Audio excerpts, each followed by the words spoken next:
Ishita Yasmin, Assistant Professor. In the last video, I have discussed about the motor learning and its concept and what are the types briefly. Now I am going to discuss about each of the types in detail. So the first type of motor learning is the associative and non-associative form. So let's discuss about the non-associative form of learning. So it occurs when a single stimulus is given repeatedly. When a person is given a stimulus repeatedly, so that will give you a non-associative form of learning. So that is basically of two types. One is habituation, the next one is sensitization. Let's see what are those in detail.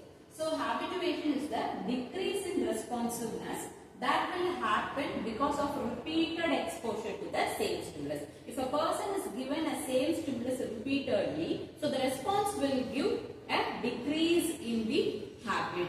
So that is the habituation. So which can be used in clinical settings. For example, if we are giving an exercise to a patient with a dizziness, with a certain types of vestibular dysfunction, so those exercises will be repeatedly giving you the symptoms to occur. So that symptoms will get a habituation when it is given in a repeated way. So that is the classic example of the habituation.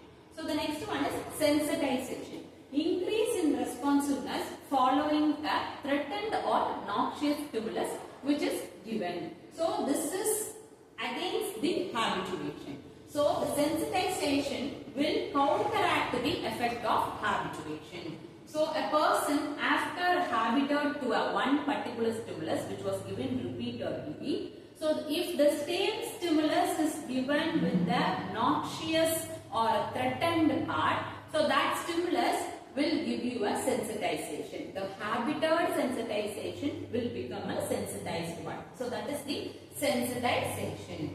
So the next form is the associative form of learning. So associative form of learning is an association of the ideas. So there are basically two subclassified types. The one subclassification is a classical and operant conditioning. The next subclassification is a procedural and declarative conditioning. So the first one is the classical conditioning. Classical conditioning is simply pairing of two different stimulus. So that is the classical conditioning. So the two different stimulus are, one is a weak stimulus, the next is a stronger stimulus. Initially, if you give a weak stimulus to a particular person, it will give you an effective result. So that will become associated with the another stronger stimulus which was given after the weak stimulus. So that is nothing but brain perseverance and integration of the weak and the strong stimulus in aspects of the environment.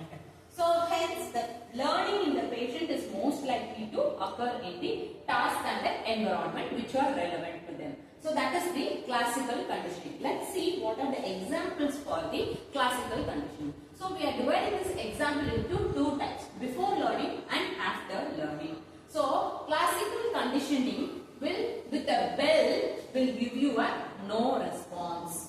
So if a food is given after the bell, that will give you a response. So the next after learning, classical conditioning with a bell will give you a response. So what happened here? So bell gave you a no response, food gave you a response. Now the bell will give you a response. So that is the after learning concept of the classical conditioning. So the next is the operant conditioning.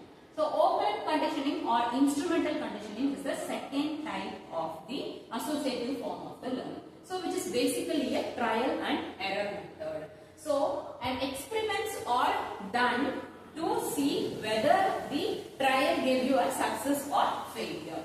So, for example, animals are given a food reward when they randomly press a button in the cage. So, once the animal get to understand which button will give the food, so then the animals won't touch the button which are not given reward. So, that is the operant conditioning, which is a trial and error method. So, these experiments were done with the help of the animal to give you a clear note about the associative form of the learning, which is in the operant conditioning. So principle here is the behavior that are rewarded will give you a repeated behavior. So which are all the behavior is giving reward, that behavior will be repeated. So that will give you a proper response. So that is the operant conditioning.